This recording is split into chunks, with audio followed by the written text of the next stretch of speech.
Agatha Raisin enquête. Cadavre au pique-nique paroissial. Une belle journée gâchée. Bonsoir à toutes et à tous. Et bienvenue sur la chaîne The Beaten Files. Ce soir, nous retournons dans les collines verdoyantes des Cotswolds, où les apparences sont souvent trompeuses et où une simple tasse de thé peut dissimuler les intentions les plus sombres. Imaginez un instant. Le soleil brille, les nappes à carreaux sont étalées sur l'herbe fraîche du presbytère et tout le village de Carcely est réuni pour célébrer l'été. Cela ressemble au paradis, n'est-ce pas?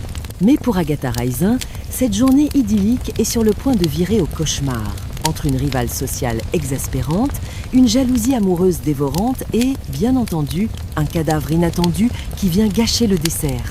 Alors avant de vous installer confortablement, prenez un moment pour mettre un j'aime et vous abonner, mais seulement si ce que je fais ici vous plaît et si vous souhaitez suivre Agatha dans ses déductions périlleuses. Dites-nous où vous vous trouvez et quelle heure il est en ce moment dans l'espace commentaire. J'adore savoir depuis quel coin du monde vous menez l'enquête avec nous. Éteignez la lumière, allumez peu, être une lampe pour une lueur tamisée, et c'est parti pour cette soirée. Chapitre 1. La guerre des nappes à carreaux. Agatha Raisin n'était pas d'humeur charitable. En fait, pour être tout à fait honnête, elle bouillonnait d'une rage sourde qui menaçait d'exploser à tout instant, un peu comme la cocotte minute qu'elle avait jadis tenté d'utiliser avant de décider que la cuisine était une activité bien trop dangereuse pour une femme de son rang. Elle se tenait au milieu de sa cuisine, dans son cottage de Carcely, fixant avec hostilité un panier en osier de taille démesurée. « C'est ridicule », marmonna-t-elle à l'adresse de ses deux chats. Hodge et Boswell, habitués aux jérémiades de leur maîtresse, ne daignèrent même pas lever la tête. Ils étaient roulés en boule près du radiateur, profitant de la fraîcheur inhabituelle de ce début de matinée d'été.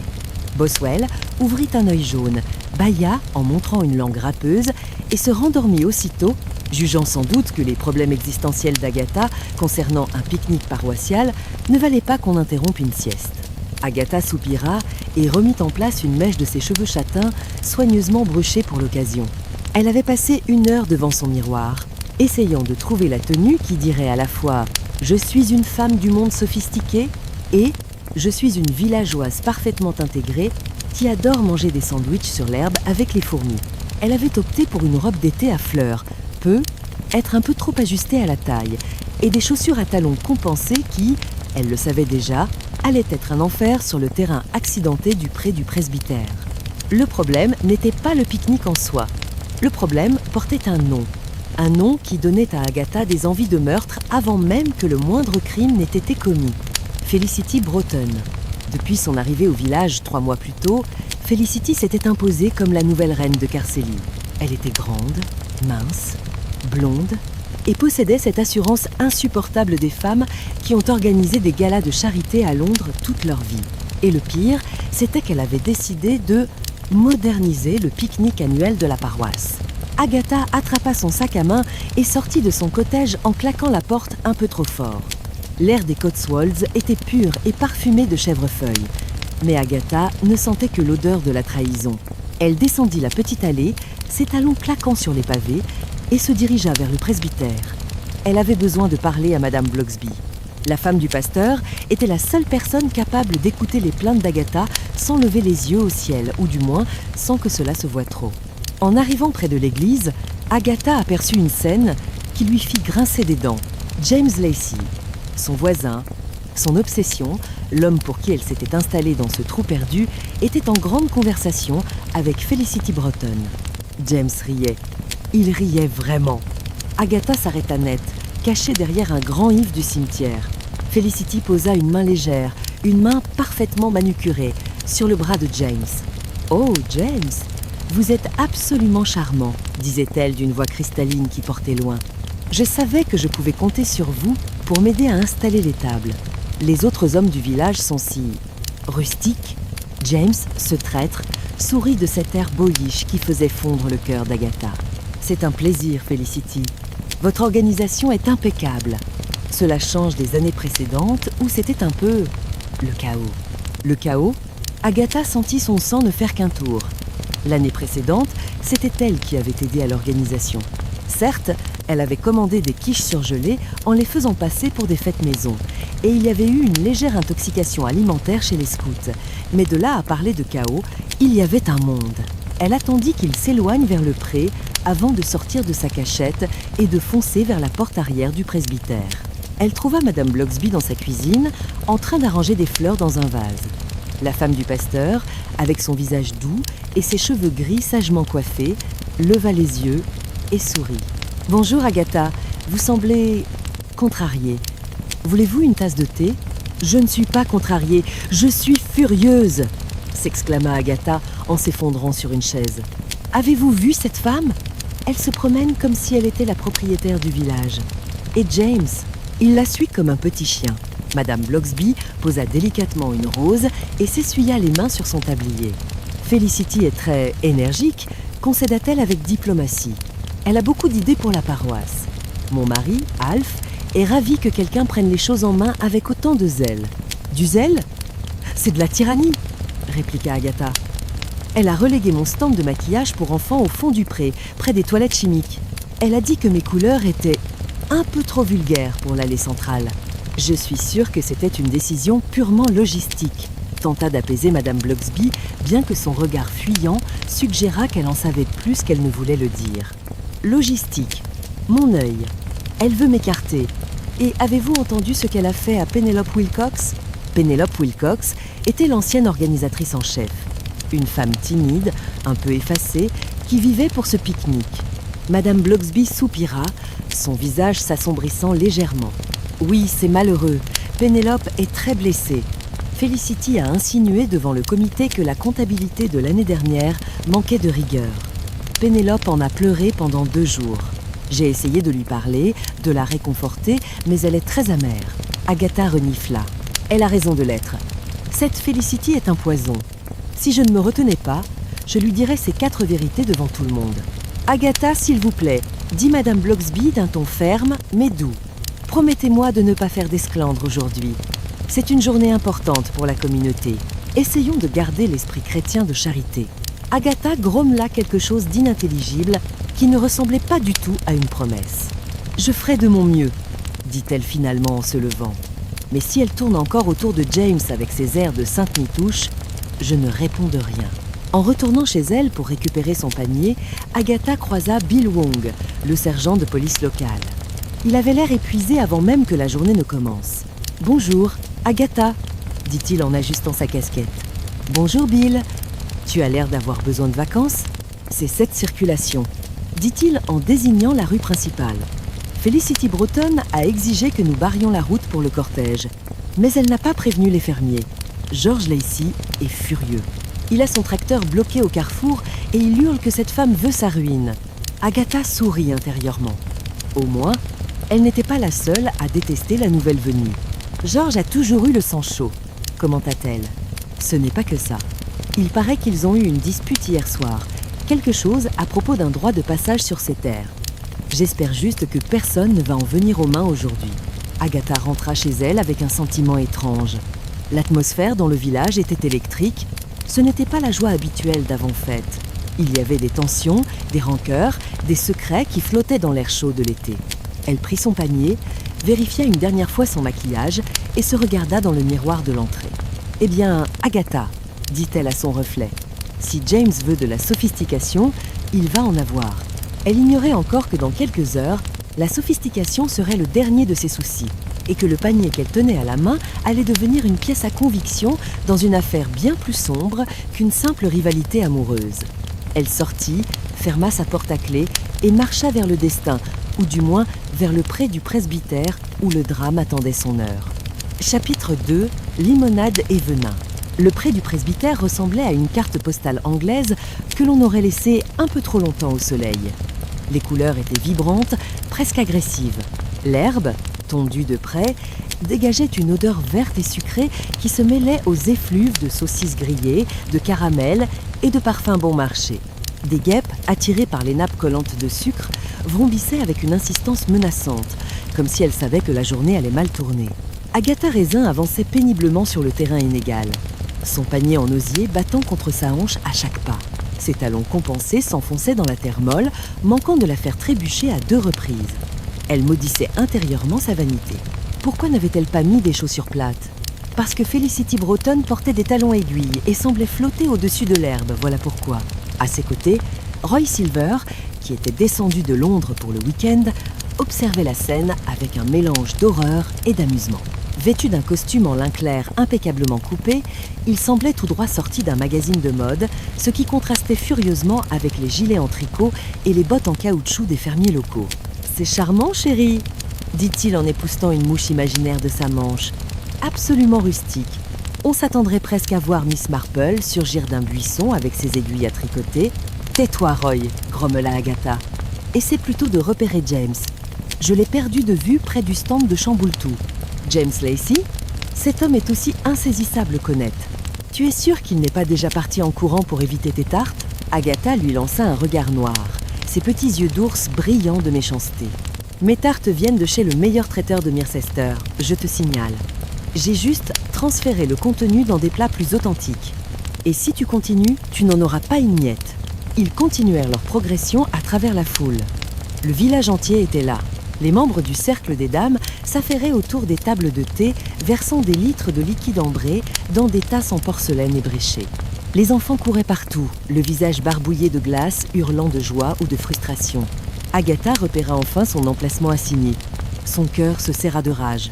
Comme elle le craignait, elle avait été reléguée à l'extrémité du terrain, coincée entre le stand de pêche au canard, bruyant et éclaboussant, et une rangée de toilettes portables bleues qui commençait déjà à dégager une odeur suspecte sous le soleil de midi. « C'est une déclaration de guerre », siffla Agatha en posant son panier avec fracas sur la petite table pliante qu'on lui avait allouée. « Qui a fait le plan de table ?» demanda Roy en se pinçant le nez avec affectation. « Un sadique ou un anosmique ?»« Felicity Broughton, la nouvelle merveille du village, regarde-la. » Agatha pointa un doigt accusateur vers le centre du pré. Là, sous un grand chapiteau blanc ouvert sur les côtés, trônait la table d'honneur. Felicity y était installée, radieuse dans une robe jaune pâle qui mettait en valeur son bronzage. Elle riait aux éclats, la tête renversée en arrière, une main posée familièrement sur l'épaule du vicaire, Alf Blocksby, qui semblait à la fois flatté et terrifié. Mais ce n'était pas le vicaire qui retenait l'attention d'Agatha. C'était l'homme assis de l'autre côté de Felicity, James Lacey. Il écoutait ce qu'elle disait avec une attention soutenue, un demi-sourire aux lèvres, lui tendant une assiette de scone comme s'il lui offrait les joyaux de la couronne. « Oh, je vois !» dit Roy. « La concurrence est rude. Elle est plutôt décorative. »« Elle est artificielle, » cracha Agatha. « Tout chez elle est faux. Son sourire, ses manières, et je parierais ma voiture que ses cheveux ne sont pas naturels. » Agatha tenta de se calmer en observant les alentours, cherchant une distraction. C'est alors qu'elle remarqua un homme qu'elle ne connaissait pas, debout près du stand d'antiquités et de brocantes. Il était grand, vêtu d'une veste en velours côtelé malgré la chaleur, avec une écharpe de soie négligemment nouée autour du cou.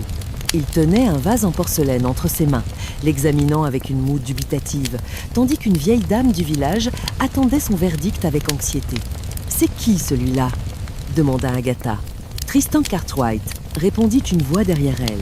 Agatha sursauta et se retourna pour voir Madame Blocksby. La femme du pasteur portait un grand chapeau de paille et un plateau de biscuits vides. « Il vient de Mircester » expliqua Madame Blocksby. « C'est un brocanteur. Felicity l'a invité pour expertiser les objets des villageois, moyennant une petite commission pour la paroisse, bien sûr. Il a l'air d'un escroc, » décréta Agatha, se fiant à son instinct infaillible pour juger les gens sur leur apparence. « Agatha, ne soyez pas médisante » soupira Madame Blocksby. « Bien que, je dois admettre que je l'ai vu discuter avec Felicity tout à l'heure, et l'échange semblait tendu. » L'oreille d'Agatha se dressa. « Tendu? Comment ça? Je ne sais pas trop. J'arrangeais les fleurs près de la sacristie. Il pensait être seul. J'ai entendu Tristan dire « Vous ne pouvez pas garder ça pour vous éternellement, Felicity. » L'accord était clair. Et elle a ri, ce petit rire sec qu'elle a, et a répondu « L'accord a changé, mon cher, tout comme ma position ici. »« Intéressant, » murmura Agatha. « Très intéressant. » Son regard balaya de nouveau la foule et tomba sur Penelope Wilcox. La pauvre femme, ancienne gloire de l'organisation paroissiale, était reléguée à la vente de pots de confiture maison. Elle se tenait droite, digne, mais ses yeux étaient rouges et elle jetait des regards assassins vers la table d'honneur. À chaque fois que Felicity éclatait de rire, les mains de Pénélope se crispaient sur ses bocaux, comme si elle souhaitait les lancer comme des grenades. Plus loin, près de l'entrée du champ, George Lacey, le fermier colérique qui n'avait aucun lien de parenté avec James, au grand soulagement de ce dernier, faisait les 100 pas. Il avait le visage cramoisi et ce n'était pas seulement dû au soleil. Il gesticulait furieusement devant Bill Wong, le sergent de police, pointant du doigt la voiture de sport décapotable de Felicity, garée de manière gênante devant la barrière de son champ. « Elle a bloqué mon accès !» hurlait George, sa voix portant jusqu'à Agatha. « Mes bêtes doivent passer, cette femme est une peste !» Bill Wong, le visage luisant de sueur, tentait de le calmer en prenant des notes sur son petit carnet, mais George semblait prêt à monter dans son tracteur et à écraser la décapotable rouge cerise. « Eh bien, dit Roy en piquant une olive dans le panier d'Agatha, on ne s'ennuie pas à la campagne. C'est mieux que la télévision. » L'heure des discours approchait. Un petit podium avait été dressé devant le chapiteau principal.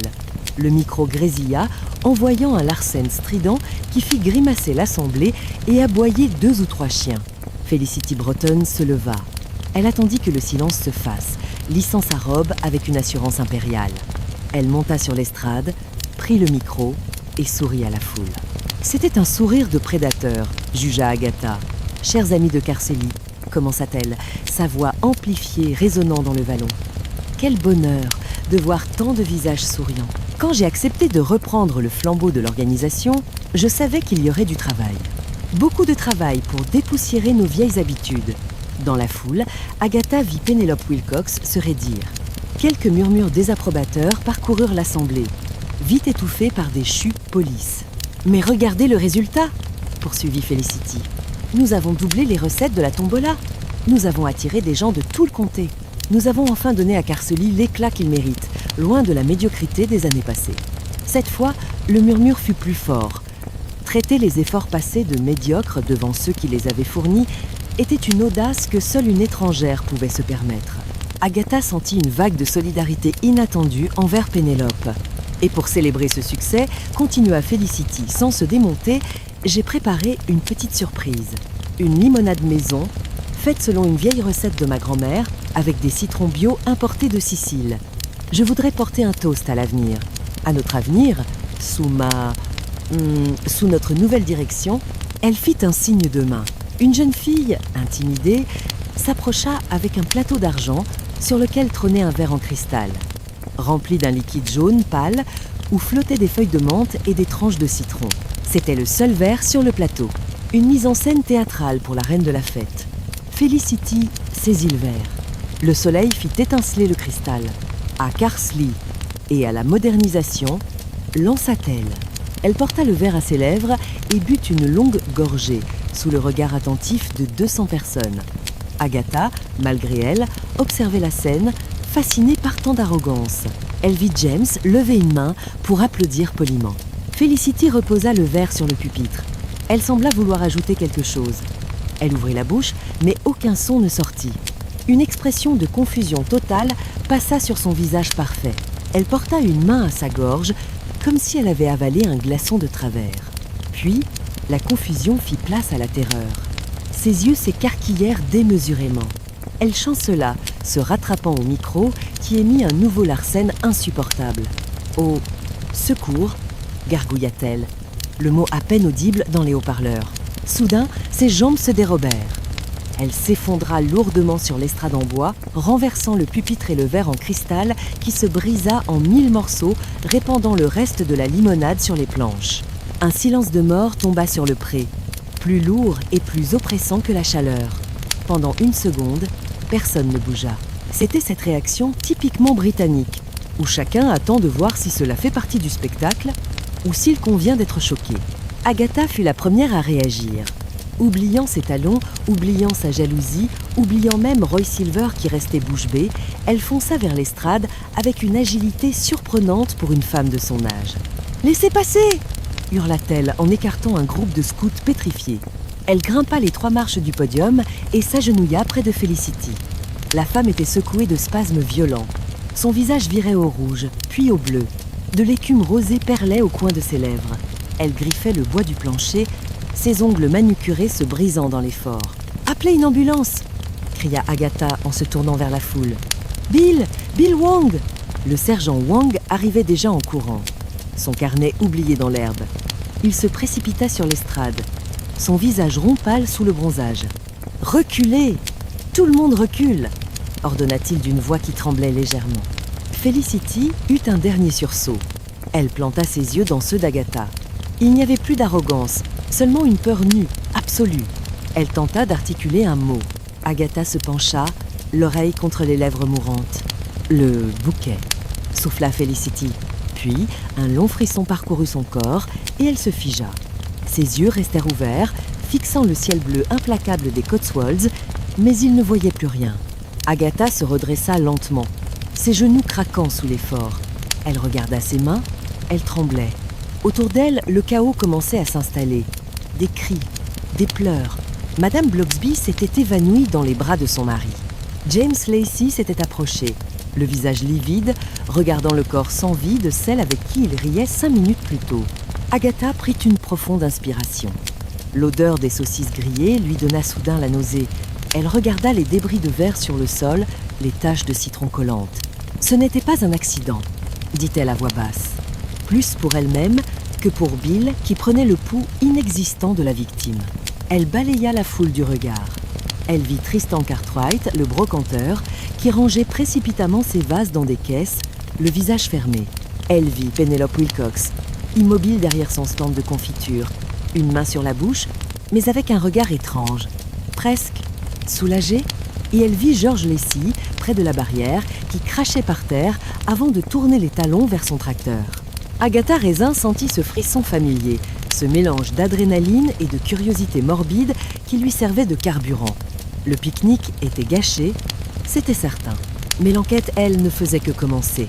Et Agatha était bien décidée à découvrir qui avait osé transformer cette fête paroissiale en scène de crime, ne serait-ce que parce qu'on avait ruiné sa chance de manger sa part de tarte en paix. « Bill », dit-elle fermement en se relevant, en époussetant la poussière de ses genoux. « Ne laisse personne toucher à ce qui reste de la limonade et surtout, bloque les issues.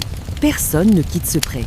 Personne. » Bill la regarda, sur le point de lui dire de ne pas se mêler des affaires de la police, puis il regarda le corps, puis la foule paniquée. Il soupira. « D'accord, Agatha. Pour une fois, d'accord. » Et tandis que les sirènes commençaient à hurler au loin, se rapprochant du village endormi de Carceli, Agatha sut que l'été allait être beaucoup plus long et beaucoup plus meurtrier que prévu. Chapitre 3. Langue de vipère était tiède. L'arrivée de la police officielle eut l'effet d'un coup de pied dans une fourmilière. Le pré du presbytère, jadis lieu de rire et de gloutonnerie, s'était transformé en une zone stérile délimitée par du ruban jaune et bleu. Des hommes en combinaison blanche, ressemblant à des astronautes égarés dans la campagne anglaise, s'affairaient autour de l'estrade où gisait encore le corps de Felicity Broughton. Agatha Raisin, repoussée derrière le cordon de sécurité avec le reste de la plèbe, bouillonnait. Non seulement on lui interdisait l'accès à la scène, ce qu'elle considérait comme une insulte personnelle à ses talents de détective, mais en plus, ses pieds la faisaient souffrir le martyre. « C'est ridicule », pesta-t-elle. « Je suis la personne qui a recueilli ces derniers mots. Je suis un témoin capital. » À côté d'elle, Roy Silver avait perdu sa désinvolture habituelle. Il semblait surtout inquiet que la poussière soulevée par les véhicules de police ne vienne ternir ses chaussures italiennes. « Laisse tomber, Agatha. Regarde, ils emmènent le corps. C'est fini pour aujourd'hui. Allons boire un verre.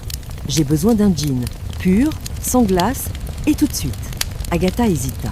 Elle vit Bill Wong discuter avec un inspecteur de la police criminelle de Mirchester, un homme au visage fermé qu'elle reconnut comme étant l'inspecteur Wilkes, un individu qui la portait dans son cœur, autant qu'il appréciait une rage de dents. « Tu as raison, » dit-elle finalement. « Wilkes est là.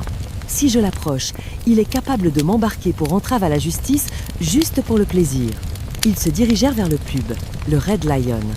Ils n'étaient pas les seuls. Il semblait que la moitié du village avait eu la même idée. Après le choc, venait le temps de l'analyse collective. Et rien ne déliait mieux les langues qu'une pinte de bière tiède dans l'atmosphère sombre et rassurante du pub local. L'intérieur du Red Lion bourdonnait comme une ruche.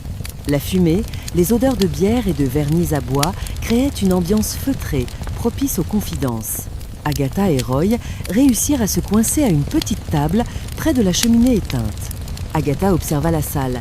C'était le chœur du village en pleine action.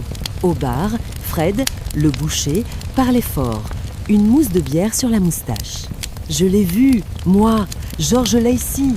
clamait-il. Il était rouge comme une tomate juste avant le discours. Il disait qu'il allait lui faire payer.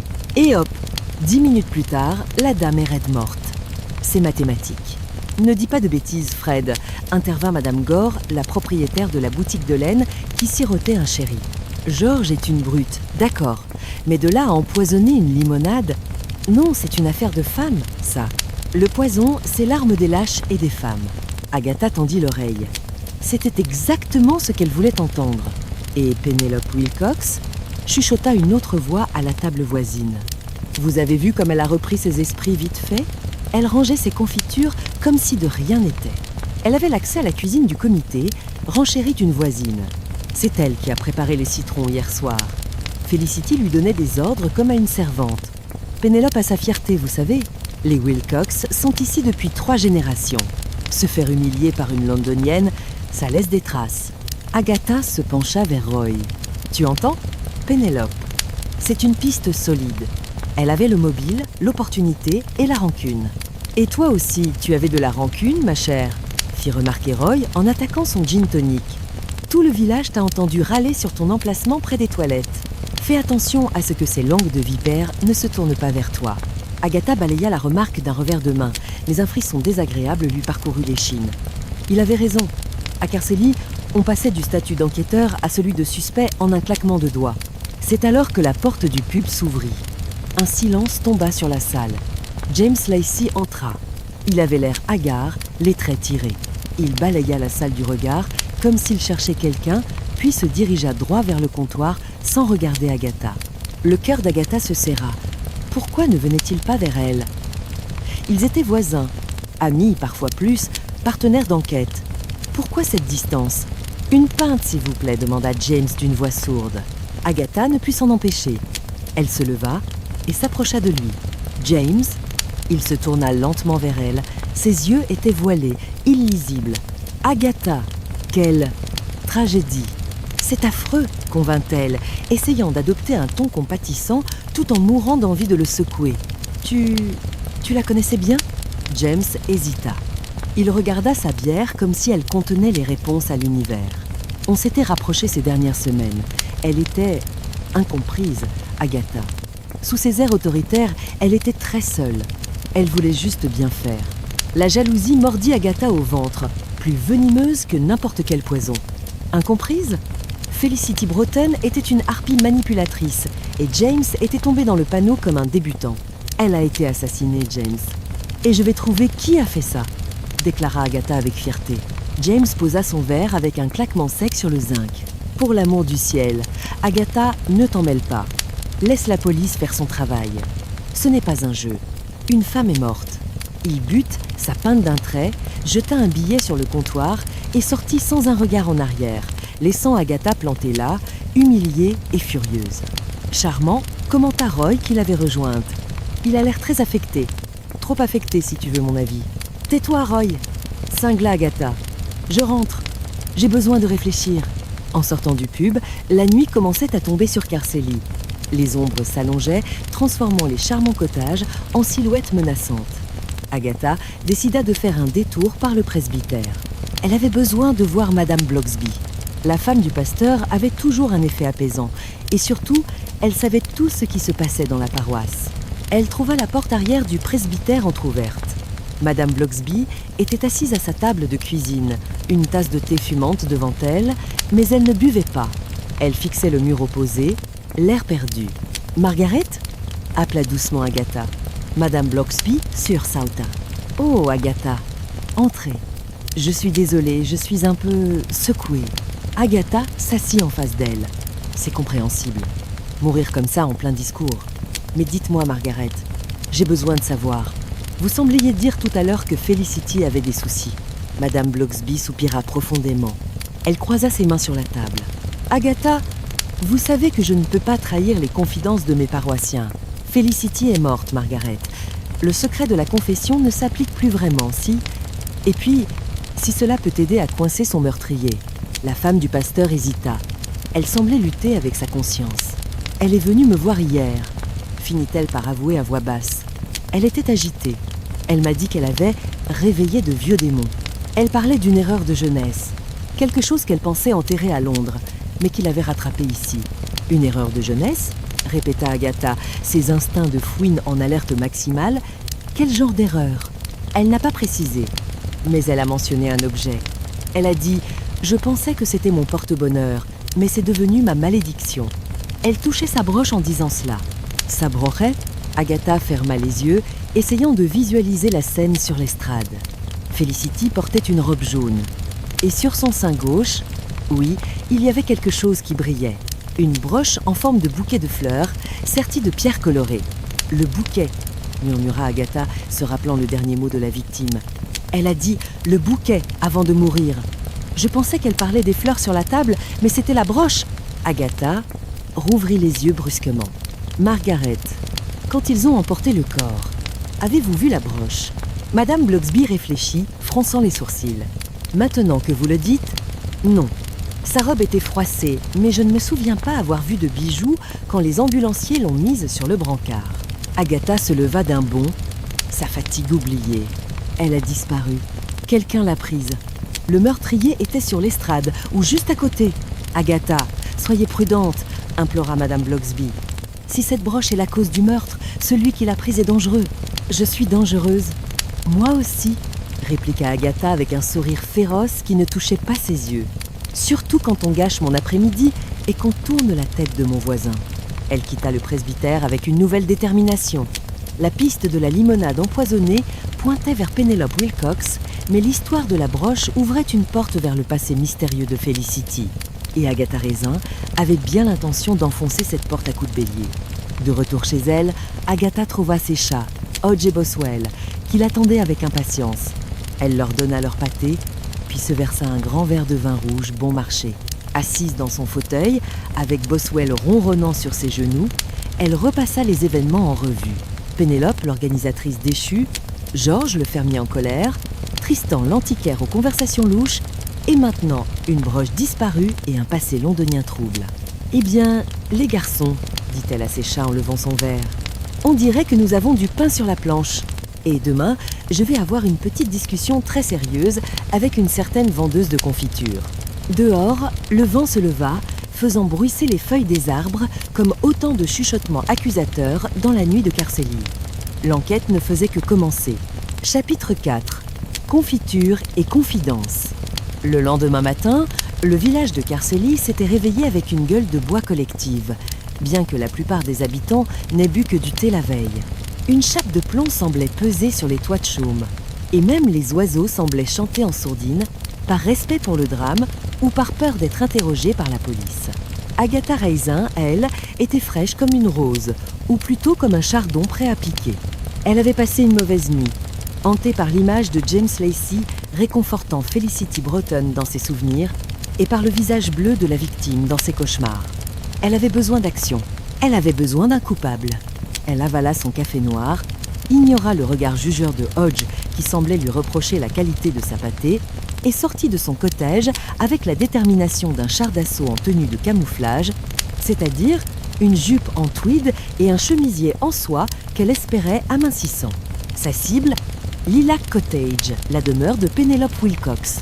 En traversant le village, Agatha remarqua les petits groupes formés devant la boutique et la poste. Le chœur de Carcélie était en effervescence. « C'est forcément Pénélope », entendit-elle chuchoter Madame Sims, la postière, à une voisine avide.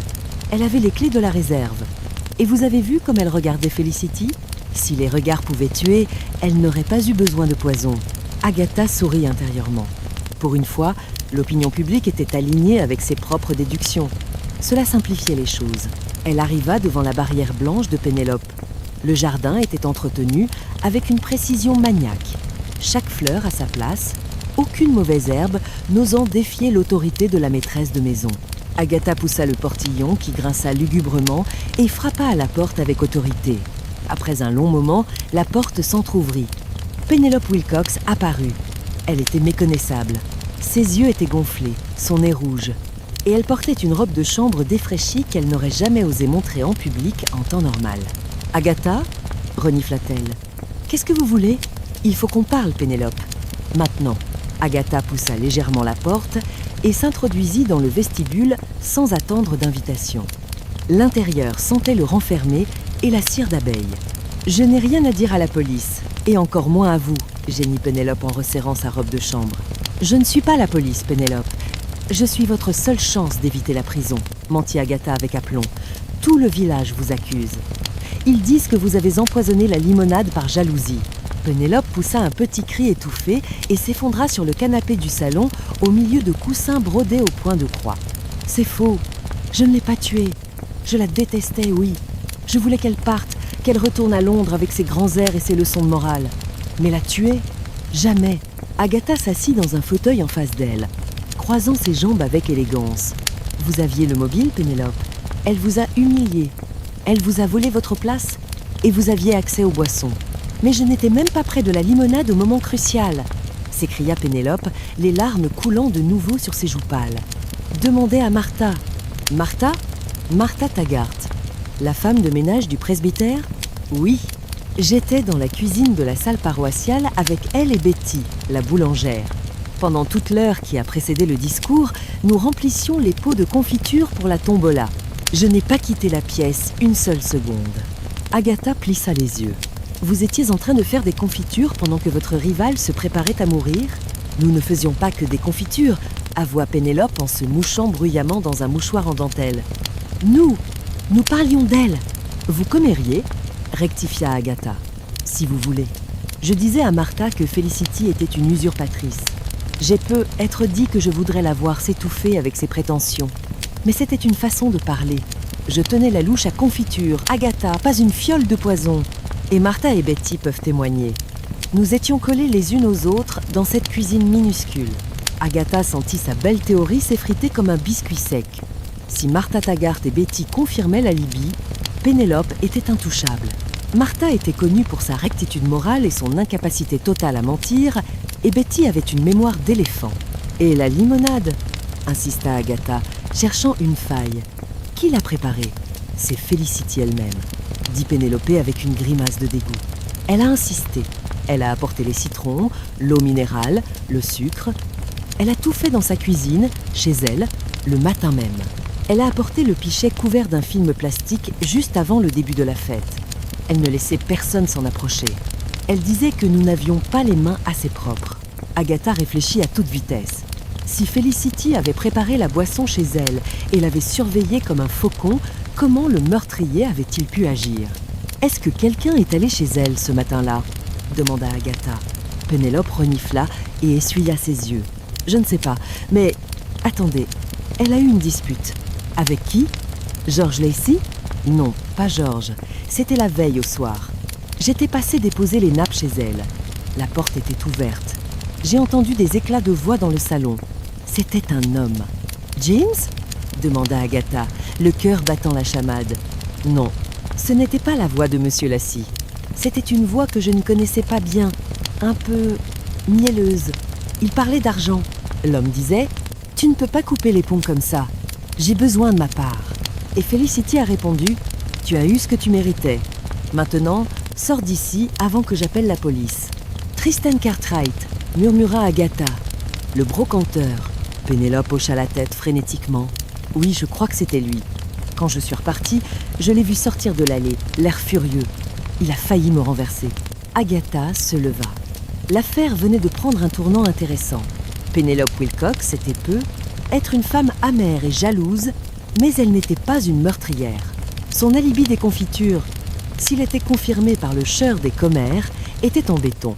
En revanche, un brocanteur louche avec des problèmes d'argent et une dispute la veille du meurtre, voilà qui était prometteur. « Très bien, Pénélope, » dit Agatha en lissant sa jupe. « Je vais vérifier votre histoire auprès de Martha. Si vous avez menti, je reviendrai, et je ne serai pas aussi aimable. »« Aimable ? Vous appelez ça aimable ?» sanglota Pénélope. Agatha ignora la remarque et se dirigea vers la porte. Avant de sortir, elle se retourna. Une dernière chose, la broche. Felicity portait une broche en forme de bouquet. L'avez-vous vue ? Pénélope fronça les sourcils. Oui, bien sûr, elle l'a portée tout le temps depuis son arrivée. Une horreur clinquante, si vous voulez mon avis. Pourquoi ? Parce qu'elle a disparu, dit Agatha d'un ton sombre. Et je commence à croire que cette babiole vaut beaucoup plus cher que son poids en mauvais goût. Elle laissa Pénélope à ses larmes et à ses pots de confiture vides. Dehors, le soleil avait percé les nuages, mais Agatha ne sentait que le froid de la piste qui se refroidissait d'un côté pour se réchauffer de l'autre. Elle devait trouver Bill Wong. Il fallait qu'il sache que la piste de la jalouse aux confitures était une impasse et que l'enquête devait se tourner vers un certain antiquaire de Mircester. Mais d'abord, elle avait un petit creux. Toute cette histoire de confiture lui avait donné envie d'un toast. Elle décida de passer au salon de thé. C'était l'endroit idéal pour vérifier l'alibi de Pénélope et, accessoirement, pour écouter ce que le village avait d'autre à dire. Car à Carcely, la vérité se trouvait souvent au fond d'une tasse de thé, entre deux bouchées de scone. Agatha sourit. La chasse était loin d'être terminée. Elle ne faisait que commencer. Chapitre 5. L'antiquaire et la brocante. Agatha Raisin conduisait comme elle vivait, avec une impatience féroce et un mépris total pour la prudence élémentaire. Sa voiture filait sur les routes sinueuses reliant Carcely à Mircester, coupant les virages avec une audace qui faisait blanchir les jointures de Roi Silver, agrippées à la poignée de maintien comme à une bouée de sauvetage. « Agatha, pour l'amour du ciel !» hurla Roy alors qu'il frôlait un camion de livraison de lait. « Je tiens à la vie et accessoirement à ce costume en lin. »« Arrête de pleurnicher, Roy !» répliqua Agatha en rétrogradant brutalement. « Nous avons une piste chaude. » Pénélope a vu Tristan Cartwright se disputer avec Felicity la veille du meurtre. Si cet homme croit qu'il peut m'échapper, il se met le doigt dans l'œil jusqu'au coude. Ils arrivèrent à Mircester, une ville qui se voulait pittoresque, mais qui, comparée à Carcely, semblait bruyante et encombrée. Agatha gara sa voiture sur une double ligne jaune, estimant que l'urgence de son enquête primait sur le code de la route, et se dirigea vers le quartier des antiquaires. La boutique de Tristan Cartwright, ironiquement baptisée « Le temps suspendu », était coincée entre un magasin de vapotage et une boulangerie industrielle. La vitrine était encombrée d'objets hétéroclites. Des poupées en porcelaine au regard vide, des horloges qui ne donnaient pas l'heure et des services à thé dépareillés. Une clochette tinta joyeusement quand Agatha poussa la porte, un son bien trop innocent pour l'atmosphère qui régnait à l'intérieur. L'endroit sentait la cire d'abeille, la poussière et le désespoir financier. Tristan Cartwright était assis derrière un comptoir Louis XV abîmé, en train de polir une chandelier en argent avec un chiffon sale. À la vue d'Agatha, son visage s'assombrit, perdant instantanément le charme commercial qu'il avait affiché au pique-nique. « Madame Raisin », dit-il d'une voix traînante.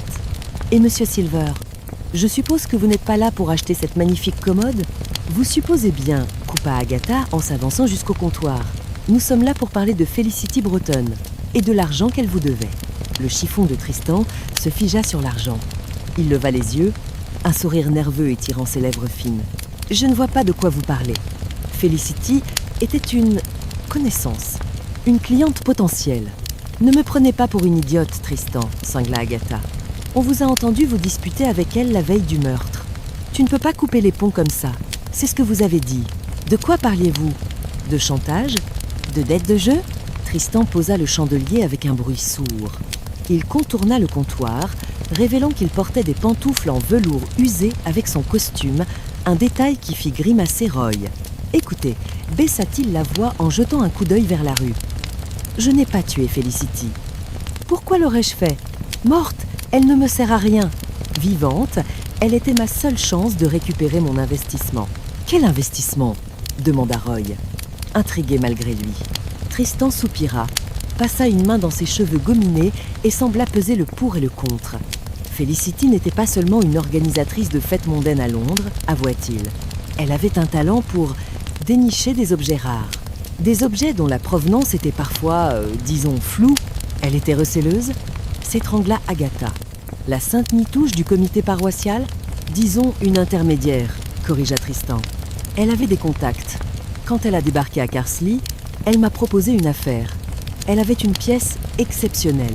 Une broche ancienne, 18e siècle, sertie de rubis et d'émeraudes. Un bouquet de pierres précieuses. Agatha et Roy échangèrent un regard lourd de sens. « Le bouquet ?» murmura Agatha. « Exactement. Elle m'a demandé de l'estimer. Je lui ai dit que ça valait une fortune, mais qu'il fallait être discret. C'était un bijou volé lors d'un cambriolage à Mayfair il y a 6 mois. Je devais trouver un acheteur à l'étranger. Et alors, pressa Agatha. Et alors, elle a changé d'avis, s'emporta Tristan. Elle a décidé de garder la broche. Elle disait que ça lui donnait de l'assurance, qu'elle se sentait invincible avec. Je suis allée la voir pour lui dire qu'elle jouait avec le feu. Les gens à qui appartenait ce bijou ne sont pas des enfants de chœur. Je voulais ma part de l'arrangement, ou qu'elle me rende la broche pour que je puisse la rendre à mes contacts et sauver ma peau. Donc, vous l'avez menacée, conclut Agatha. Je l'ai prévenue, se défendit Tristan. Je lui ai dit que son passé allait la rattraper, mais je ne l'ai pas empoisonnée. Je suis un escroc, Madame Raisin. Peut être, mais je ne suis pas un assassin. Je déteste la vue du sang, et le poison, c'est trop risqué. Agatha le dévisagea. Il transpirait, et ses mains tremblaient légèrement.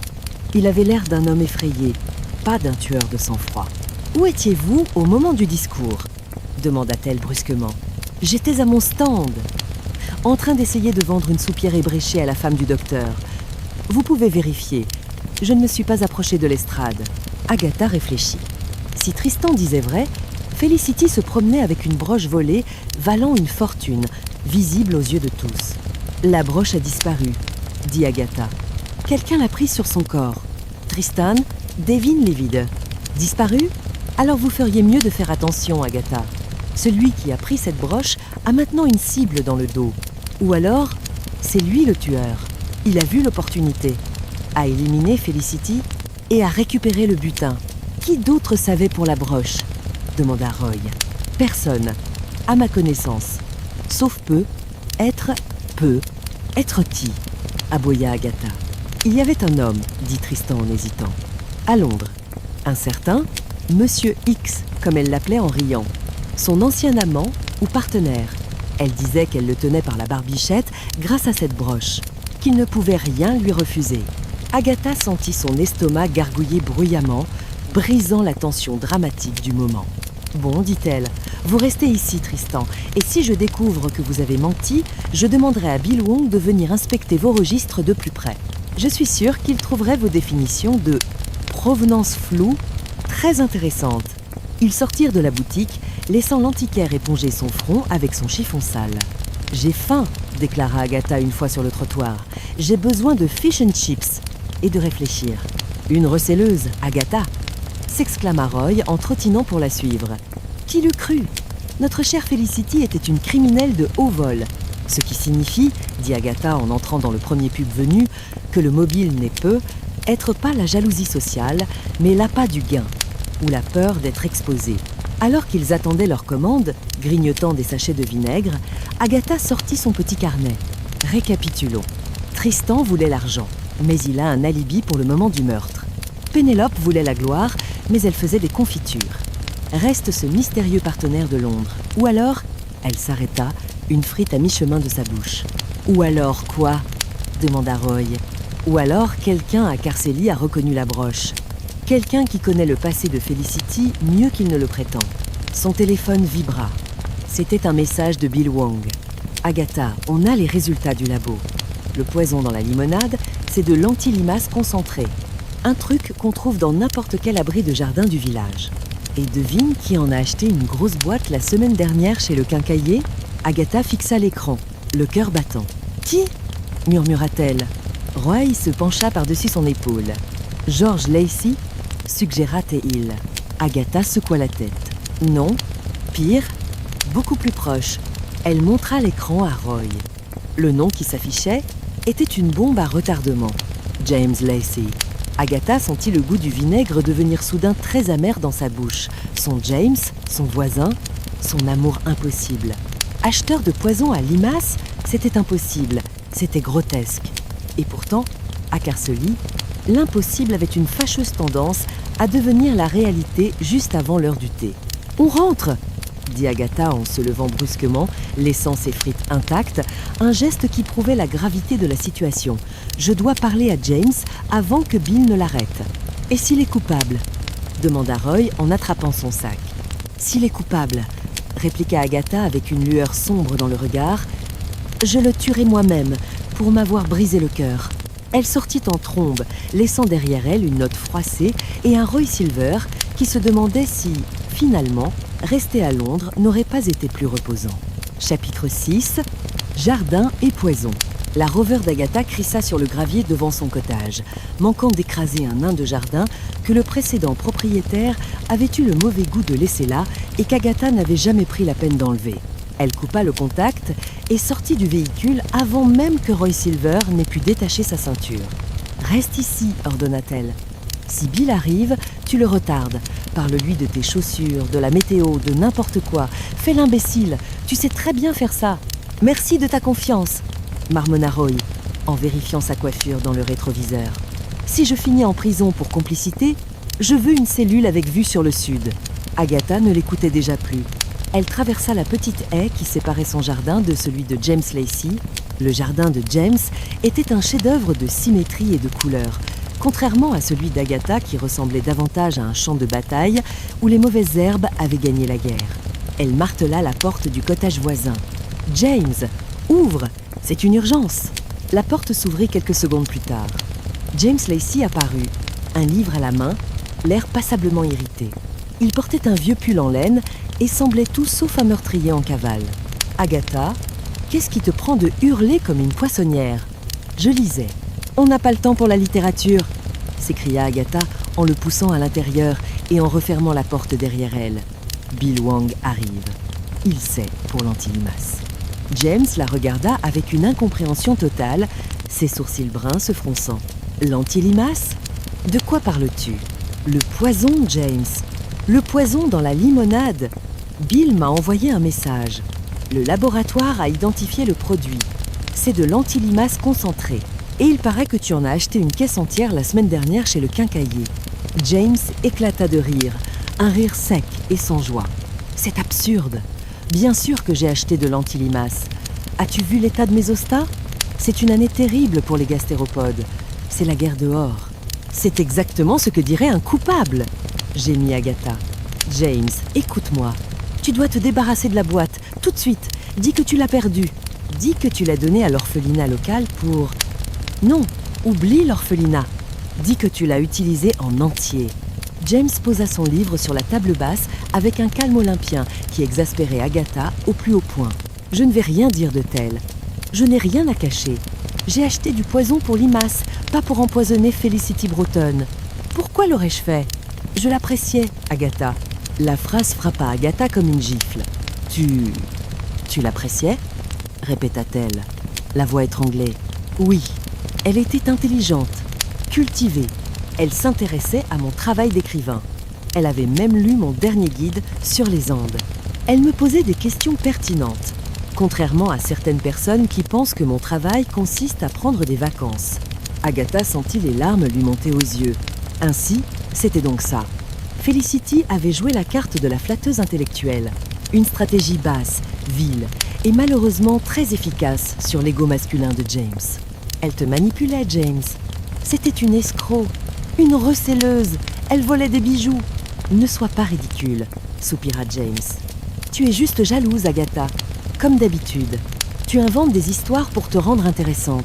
Avant qu'Agatha ne puisse répliquer et lui dire ses 4 vérités, on frappa à la porte. 3 coups secs, officiels. Polite, ouvrez. James alla ouvrir. Bill Wang se tenait sur le seuil, accompagné de l'inspecteur Wilkes. Wilkes avait l'air d'un homme qui vient de trouver un os à ronger. « Monsieur Lacey, dit Wilkes sans préambule, nous aimerions voir votre abri de jardin, s'il vous plaît. »« Faites comme chez vous, inspecteur, » répondit James froidement. « Agatha m'a déjà prévenu de votre théorie farfelue. » Wilkes lança un regard noir à Agatha. « Madame Raisin, j'aurais dû me douter que vous seriez là à entraver le cours de la justice. Sergent Wang, notez cela. » Bill, gêné, fit semblant d'écrire dans son carnet. La petite troupe se dirigea vers le fond du jardin. L'abri de James était rangé avec la même précision militaire que sa bibliothèque. Des râteaux alignés, des pots empilés par taille. Sur une étagère, une boîte bleue de granulés anti-limaces trônait bien en vue. Wilkes saisit la boîte avec des gants en latex. Il la secoua. Elle était à moitié vide. « Intéressant, dit-il. Vous avez la main lourde, monsieur Lacey. J'ai un grand jardin, répliqua James. Et vous étiez assis à côté de la victime, continua Wilkes. Vous lui avez servi des scones. Vous auriez très bien pu glisser quelques granulés écrasés dans son verre pendant qu'elle avait le dos tourné. Pourquoi ? Demanda James. Donnez-moi un mobile. Le mobile, c'est souvent la passion, monsieur Lassie, ou le dépit. On me dit que vous étiez très proche. Peut être trop proche ? Une dispute d'amoureux qui tourne mal ? Agatha ne put se retenir plus longtemps. C'est n'importe quoi, intervint-elle. James n'est pas un tueur passionnel. Il est bien trop coincé pour ça. James la fusilla du regard, mais Agatha continua, imperturbable. Et puis, de l'antilimace, c'est l'arme du pauvre. Si James voulait tuer quelqu'un, il utiliserait quelque chose de plus sophistiqué. Une fléchette empoisonnée ramenée d'Amazonie, ou un champignon rare des Carpates. « Merci Agatha, c'est très utile », dit James d'un ton glacial. Wilkes confisqua la boîte. « Nous allons analyser cela. En attendant, monsieur Lassie, je vous conseille de ne pas quitter le village. » Ils repartirent, laissant James et Agatha seuls au milieu des outils de jardinage. « Tu vois ?» dit Agatha. « Je t'ai défendu. Tu m'as traité de coincé devant la police criminelle, » rectifia James. « Sors de chez moi, Agatha. J'ai besoin de calme. » Agatha repartit la tête basse, mais l'esprit en ébullition. James était innocent, elle en était sûre. Son incapacité à mentir était presque pathologique. Mais Wilkes tenait son suspect idéal. Il fallait qu'elle trouve le vrai coupable, et vite. Elle retourna chez elle. Roy était parti, laissant un mot disant qu'il retournait à Londres, car l'ambiance devenait trop rurale pour ses nerfs. Agatha entra dans sa cuisine. Hodge et Boswell vinrent se frotter contre ses jambes, ronronnant bruyamment. Pour une fois, leur présence la réconforta. Elle se baissa pour caresser la tête soyeuse de Boswell. « Vous avez raison, les garçons, » murmura-t-elle. « Les hommes sont des imbéciles. James préfère une morte manipulatrice à moi. Mais je ne vais pas laisser tomber. » Elle ouvrit une boîte de thon pour les chats et se servit un gin tonic généreux. Elle s'installa dans son fauteuil près de la fenêtre, regardant la rue. Si ce n'était pas James? Et si Pénélope avait un alibi? Qui avait accès à du poison de jardin et avait une dent contre Felicity? Son regard se posa sur la colline au loin, où l'on apercevait le toit de la ferme de George Lacey. « George !» dit-elle à voix haute. George Lacey, le fermier.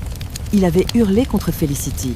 Il avait accès à des produits chimiques bien plus puissants que de l'antilimace. Et surtout, il connaissait la terre. Peut être que le poison n'était pas dans la limonade. Peut être qu'il était sur le verre. Ou sur les citrons. Agatha finit son verre d'un trait. L'alcool lui donna un regain de courage. Demain, décida-t-elle, je vais à la ferme. Et je vais voir ce que George Lacey cache dans sa grange. Dehors, la nuit était tombée sur Carceli. Les lumières des cottages s'éteignaient une à une. Dans le silence, Agatha crut entendre le rire moqueur de Felicity Broughton, mais ce n'était que le ululement d'une chouette ou peut être le vent dans les cheminées, portant les secrets d'un village qui n'avait pas encore tout révélé.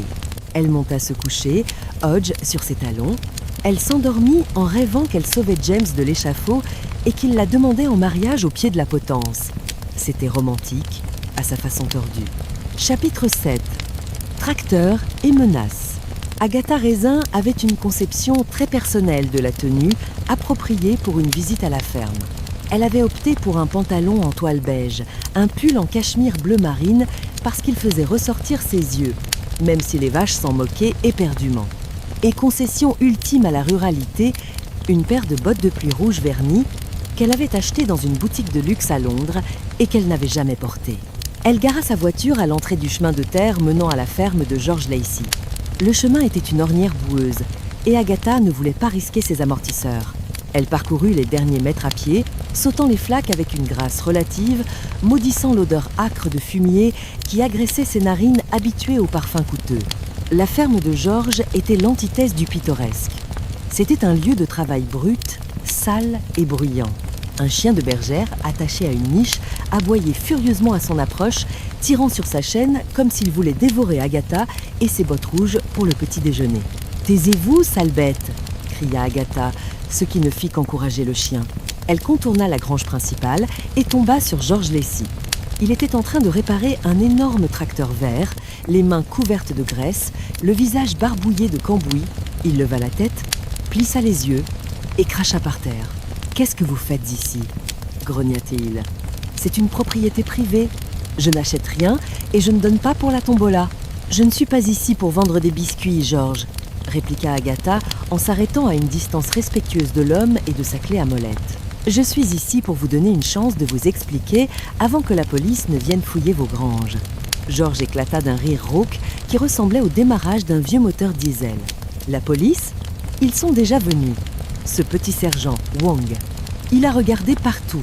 Il n'a rien trouvé. Il cherchait de l'anti-limaces, dit Agatha. Mais vous, Georges, vous avez accès à des produits bien plus dangereux, n'est-ce pas? Des désherbants? Des insecticides? De quoi tuer un régiment? Ou une femme gênante qui bloque votre chemin? Georges descendit de son tracteur. Il était grand, large d'épaules et dégageait une menace physique palpable. Il s'essuya les mains sur un chiffon huileux et s'avança vers Agatha. Elle se força à ne pas reculer. « Écoutez-moi bien, madame la détective », dit-il d'une voix basse et menaçante. « Je détestais Felicity Broughton. C'est vrai, elle se croyait tout permis avec sa décapotable et ses pétitions. Elle voulait m'empêcher d'utiliser le chemin communal parce que ça faisait tache dans le paysage. C'est un mobile suffisant, nota Agatha. Peut être, mais je ne suis pas un lâche. Si j'avais voulu la tuer, je ne l'aurais pas empoisonnée en douce. Je lui aurais dit ses 4 vérités en face, et si elle n'avait pas compris, il laissa sa phrase en suspens, frappant sa clé à molette contre le pneu du tracteur avec un bruit sourd qui fit sursauter Agatha. Le poison, c'est un truc de sournois, continua Georges. Un truc de citadin. Moi, mes problèmes, je les règle à la loyale. Et puis, je l'ai vu, moi. Vu quoi? Demanda Agatha, sentant que la conversation prenait enfin un tournant intéressant. Je l'ai vue la veille du meurtre. Elle était garée près du vieux moulin, à la sortie du village. Elle n'était pas seule. Avec qui était-elle? Tristan Cartwright? Non. Pas l'antiquaire. C'était une femme. Agatha en resta bouche bée. Une femme? Qui? Pénélope? Georges secoua la tête. Non. Une femme que je n'avais jamais vue. Grande, brune, très chic. Elle se disputait. Je n'ai pas entendu ce qu'elle disait, mais Felicity avait l'air effrayée. La brune lui a attrapé le bras et Felicity s'est dégagée en courant vers sa voiture. Une brune chic, répéta Agatha. À quoi ressemblait-elle? Je ne sais pas, moi. Je regardais mes moutons. Mais elle avait une voiture grise. Une berline. Pas le genre de voiture qu'on voit souvent par ici. Agatha sortit son carnet. Une nouvelle suspecte. Une inconnue. Et pourquoi n'avez-vous pas dit ça à la police? Parce qu'ils ne me l'ont pas demandé. Ils étaient trop occupés à renifler mes bidons d'engrais. Et puis, je ne suis pas une balance. Georges fit un pas de plus vers Agatha, envahissant son espace personnel. Maintenant, partez. J'ai du travail. Et si je vous revois sur mes terres, je lâche le chien. Et lui, il n'aime pas les intrus, surtout ceux qui posent trop de questions. Agatha jeta un coup d'œil au molosse qui bavait d'anticipation. Très bien, je m'en vais. Mais si vous vous souvenez de quoi que ce soit d'autre, Georges... Dehors! Hurla-t-il en levant sa clé à molette. Agatha ne se le fit pas dire 2 fois. Elle fit demi-tour et marcha aussi vite que la dignité et la boue le permettaient vers sa voiture. Une fois à l'intérieur, elle verrouilla les portes et prit une grande inspiration. Son cœur battait la chamade, mais son esprit s'éclaircissait. Georges Lacey était une brute, certes, mais il disait probablement la vérité. Le poison à limaces, l'arme du crime, était trop subtil pour lui. En revanche, cette femme brune, elle démarra et reprit la route du village. Qui pouvait être cette inconnue? Une créancière? Une rivale de Londres? Ou peut être la véritable propriétaire de la broche volée? En passant devant le presbytère, elle vit une voiture grise garée devant l'église. Une berline, élégante et discrète. Exactement comme celle décrite par Georges. Agatha freina brutalement, manquant d'envoyer sa tête dans le volant. Elle se gara en vrac et sortit. L'église était calme. La porte massive en chêne était entr'ouverte. Agatha se glissa à l'intérieur. L'air était frais et sentait l'encens et la pierre froide. Elle avança sur la pointe des pieds, dans la nef déserte. Au premier rang, une femme était agenouillée. Elle était grande, brune, vêtue d'un tailleur noir impeccable. Elle ne priait pas. Elle fouillait dans un sac à main posé sur le banc. Agatha se cacha derrière un pilier. La femme sortit quelque chose de son sac. Un objet métallique, long et fin. Une lime? Un outil? La femme se releva et se dirigea vers l'autel, là où les fleurs du dimanche précédent commençaient à faner. Elle regarda autour d'elle, furtivement, puis glissa sa main sous la nappe de l'autel. Agatha retint son souffle. Que cachait-elle? Ou que cherchait-elle? Soudain, le plancher craqua sous le pied d'Agatha. Le son résonna comme un coup de feu dans le silence de l'église. La femme se retourna brusquement. Ses yeux rencontrèrent ceux d'Agatha. C'étaient des yeux froids, calculateurs, sans une once de peur. « Qui est là ?» demanda l'inconnu d'une voix calme, trop calme. Agatha sortit de l'ombre, redressant les épaules. « Je suis Agatha Raisin, et je pourrais vous poser la même question. Que faites-vous sous l'autel, et où étiez-vous quand Felicity Broughton a bu sa dernière limonade ?» La femme sourit, un sourire qui n'augurait rien de bon. « Ah, la fameuse Agatha. On m'a beaucoup parlé de vous. Vous êtes la fouine locale, n'est-ce pas ?» Elle fit un pas vers Agatha, la main toujours dissimulée dans la poche de sa veste. « Je ne suis pas une fouine, je suis une professionnelle, » rétorqua Agatha, bien qu'elle ne soit pas tout à fait sûre de quelle profession elle parlait. « Et vous n'avez pas répondu. Je cherche quelque chose qui m'appartient, » dit la femme. « Quelque chose que Felicity m'a pris. Et croyez-moi, Madame Raisin, vous ne voulez pas vous mettre en travers de mon chemin. » La menace était claire.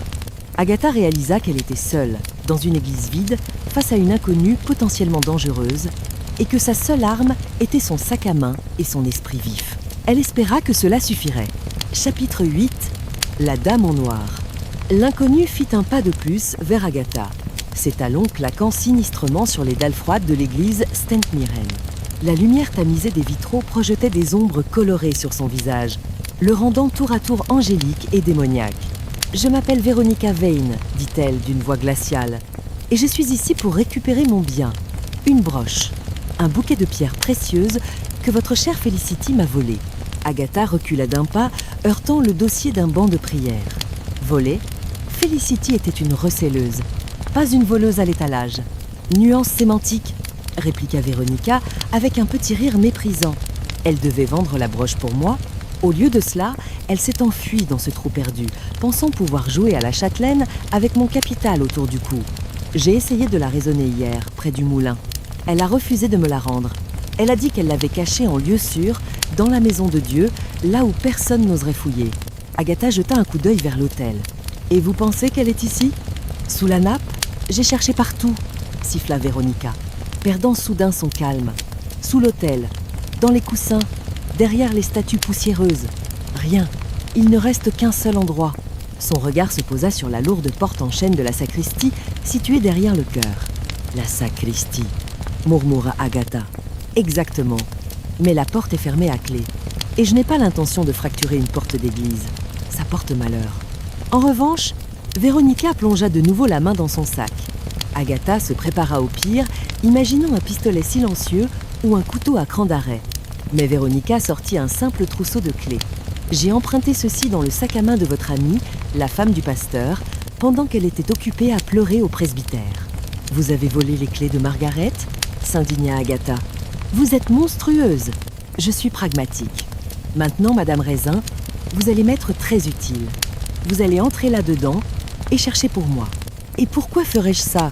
demanda Agatha en croisant les bras, tentant de paraître plus brave qu'elle ne l'était. « Parce que si vous ne le faites pas, » dit Veronica en s'approchant tout près, « je vais devoir dire à la police que je vous ai vu sortir de l'église avec la broche dans votre poche. Et avec votre réputation de fouine, qui croiront-ils ? La dame respectable de Londres ou l'enquêteuse amateur qui harcelait la victime ?» Agatha serra les dents. L'argument était spécieux, mais Veronica Vane avait l'air d'une femme qui savait manipuler les apparences. Et Agatha voulait voir ce qu'il y avait dans cette sacristie tout autant qu'elle. « D'accord, » céda Agatha, « mais si je la trouve, je la remets à la police. »« C'est cela, oui !» sourit Veronica. « Allez-y !» Elles marchèrent jusqu'à la porte de la sacristie. Veronica inséra la clé, tourna, et la porte s'ouvrit en grinçant. L'intérieur était sombre, sentant l'encens rassis et le vin de messe. Agatha entra, cherchant l'interrupteur à tâtons. « Je ne vois rien, dit-elle. »« Cherchez mieux, » ordonna Veronica depuis le seuil. Agatha fit quelques pas à l'intérieur, ses yeux s'habituant à la pénombre. Elle vit les aubes des enfants de chœur suspendus comme des fantômes, les placards contenant les calices et les registres paroissiaux. Soudain, elle entendit un bruit sec derrière elle, le bruit d'une porte qui claque, puis le bruit métallique d'une clé qui tourne dans la serrure. « Hé !» cria Agatha en se précipitant vers la porte. « Ouvrez !»« Désolée, Agatha, lança la voix étouffée de Véronica de l'autre côté. « Je travaille mieux seule, et je ne peux pas prendre le risque que vous cachiez la broche dans votre soutien-gorge. Je fouillerai le reste de l'église tranquillement. Si vous la trouvez là-dedans, gardez-la au chaud pour moi. Je reviendrai peut-être. » Des pas s'éloignèrent rapidement, laissant Agatha seule dans le silence et l'obscurité. « Espèce de garce !» hurla Agatha en martelant le bois massif de ses poings. « Ouvrez cette porte !» Rien. Personne ne répondit. Agatha était prisonnière. Elle donna un coup de pied rageur dans la porte, ce qui ne fit mal qu'à son orteil, malgré les bottes rouges. Elle jura grossièrement, des mots qui auraient fait rougir le vicaire s'il avait été là. Une fois sa colère un peu retombée, Agatha prit une profonde inspiration. Paniquer ne servirait à rien. Elle était coincée dans la sacristie. Autant en profiter pour fouiller. Après tout, si Felicity avait caché la broche ici, Agatha avait maintenant tout le temps du monde pour la trouver. Elle trouva l'interrupteur et la petite pièce fut inondée d'une lumière jaune blafarde. Agatha commença son inspection méthodique. Elle ouvrit les placards, souleva les piles de Bibles, secoua les aubes. Rien. Elle se tourna vers le petit évier en pierre où l'on lavait les vases sacrés. En dessous, il y avait une armoire contenant les produits d'entretien et les vases à fleurs. Agatha s'accroupit. Des vases en laiton, des pichets en céramique et un vieux livre de cantiques, étrangement coincé entre une bouteille d'eau de Javel et une éponge sèche. « Bizarre », marmonna Agatha. Elle tira le livre. Il était lourd. Elle l'ouvrit.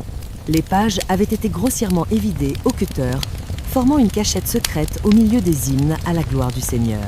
À l'intérieur de la cavité, il y avait un petit paquet enveloppé dans un mouchoir en tissu. Les mains d'Agatha tremblèrent légèrement en déballant le tissu. Et là, étincelant sous la lumière crue de l'ampoule nue, apparut la broche, le fameux bouquet. C'était une pièce magnifique, quoique un peu ostentatoire pour le goût d'Agatha. Des rubis formaient les roses, des émeraudes les feuilles, le tout monté sur de l'or ciselé. « Je t'ai eu », chuchota Agatha, mais sa victoire fut de courte durée. Elle avait la preuve, mais elle était toujours enfermée, et le meurtrier, ou la meurtrière, courait toujours. Véronica Vann voulait la broche, certes, mais l'avait-elle tuée pour ça? Elle semblait sincèrement croire que Felicity l'avait cachée. Si elle l'avait tuée, elle aurait fouillé le corps. Non, Véronica était une voleuse, mais pas l'assassine. Soudain, le regard d'Agatha tomba sur autre chose dans le placard, à côté de l'endroit où se trouvait le livre. Une petite boîte en carton, à moitié dissimulée derrière un bidon de cire. Agatha la prit. C'était une boîte de sachets de thé. Du thé Earl Grey spécial. Mais la boîte avait été ouverte maladroitement. Agatha regarda à l'intérieur. Parmi les sachets de thé, il y avait un petit flacon en verre vide, sans étiquette, avec juste un résidu de poudre blanchâtre au fond.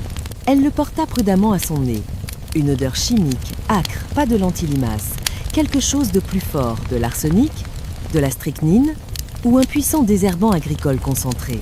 Agatha comprit soudain. L'antilimace de James était une fausse piste grossière. Le vrai poison était là, caché par le tueur dans la sacristie, en attendant d'être récupéré.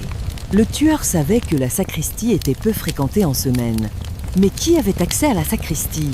Le vicaire, Madame Blocksby, les membres du comité paroissial, Penelope Wilcox et quelqu'un d'autre.